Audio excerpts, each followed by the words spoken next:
Good morning, students. Today we will read and understand chapter 3rd Shadow and Kali of class 4th. In this chapter we will read a story about love for animals and friendship with them.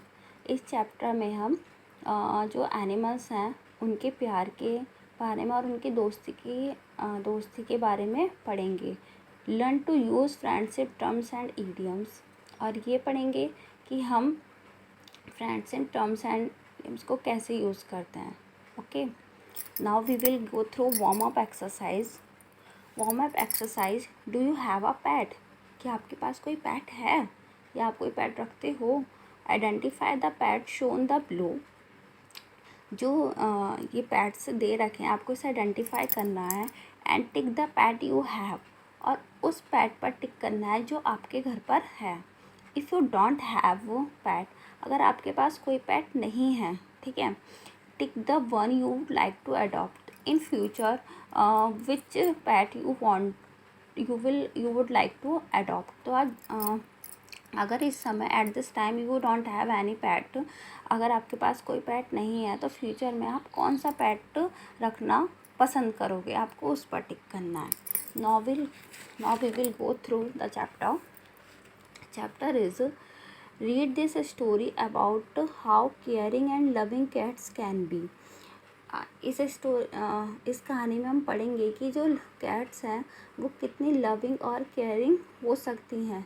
And what it means to have a home. और उनके लिए उनके घर का होने का क्या meaning है. Where you are loved and care for. जहाँ पर उन्हें रखा जाता है और उन्हें प्यार किया जाता है. Good bye Shadow. Peggy, sad as her family, dropped me off at. First of all, I want to tell you, this is a narrating chapter and Shadow is narrating this chapter. Narrate means कि कोई story को बताना. और इस story को कौन बता रहा है बेटा? Shadow. Shadow and Kali both are two cats. Okay. Good bye Shadow. Peggy, sad as her family, dropped me off at the cat shelter.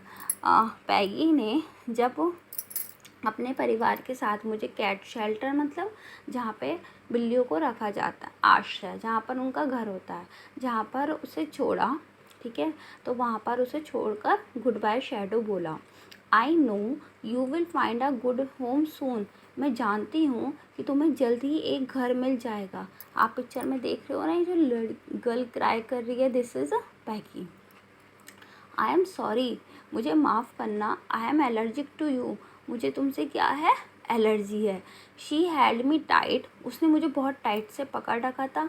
And her tears hit my fur. और उसके जो आंसू थे वो मेरे फर पर आ रहे थे. I couldn't bear to see her so sad. मैं उसे इतनी ज़्यादा दुखी नहीं देख सकती थी. So I told myself. इसलिए मैंने खुद कहा, it was the allergy that made her eyes so bad. कि मेरी एलर्जी की वजह से तुम्हारी आंखें हैं वो गीली हो गई. Always remember that. हमेशा याद रखना कि आई लव यू. मैं तुमसे प्यार करती हूँ. And I want you to find another special human. और मैं तुम में दूसरा एक स्पेशल ह्यूमन को देखती हूँ. The shelter is nice. मतलब ये जो रहने की जगह है वो अच्छी है. But a cat needs a forever home. लेकिन बिल्लियों को रहने के लिए हमेशा रहने के लिए एक अच्छे घर की नीड्स होती है. A cat needs to belong somewhere, she said. Peggy ने कहा कि एक ऐसा घर जहाँ पर वो मतलब रह सके. After she left. उसके जाने के बाद माई आइज़ वर ओवरफ्लोइंग समहाउ. मेरी आँखें जो थी वो ओवरफ्लो मतलब मेरी आँखों में भी बहुत आंसू आने लगे. Maybe I was allergic to the other cat. हो सकता है मुझे भी किसी दूसरी बिल्ली से एलर्जी हो. दे वर एवरीवेयर. वे सब जगह थी, ठीक है. हाँ, कैट स्निफ्ड मी.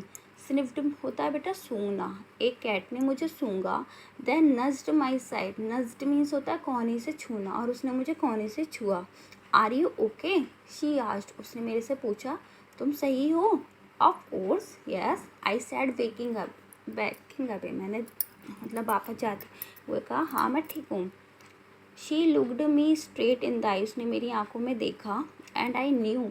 और मैं जानती थी. शी अंडरस्टूड मी, कि वो मुझे समझ गई है। I was embarrassed, embarrassed means होता है फील अशेम, मतलब शर्मिंदा महसूस करना। आई वॉज एम्बेरस्ड, मैं एम्बेरस्ड थी। That she saw me cry, कि उसने मुझे रोते हुए देखा। I had cold when I came in too, she said, उसने कहा जब मैं यहाँ आई थी मुझे भी यहाँ पर कोल्ड था। कोल्ड मतलब जुकाम। It's an allergy, I replied, मैंने कहा हो सकता है कि वो भी एक एलर्जी हो। वेल अच्छा, you will feel better tomorrow and better each day after that, I am Kali, उसने कहा मैं काली हूँ और तुम कल के बाद, कल अच्छा महसूस करेगी, इवन कल के बाद जो नेक्स्ट डे होगा, नेक्स्ट डे से तुम्हें बेटर फील होगा। आई एम शैडो, मैं शैडो हूँ। We touched noses to complete the introduction, और हमने एक दूसरे के इंट्रोडक्शन होने के बाद एक दूसरे की नोजेस को टच किया।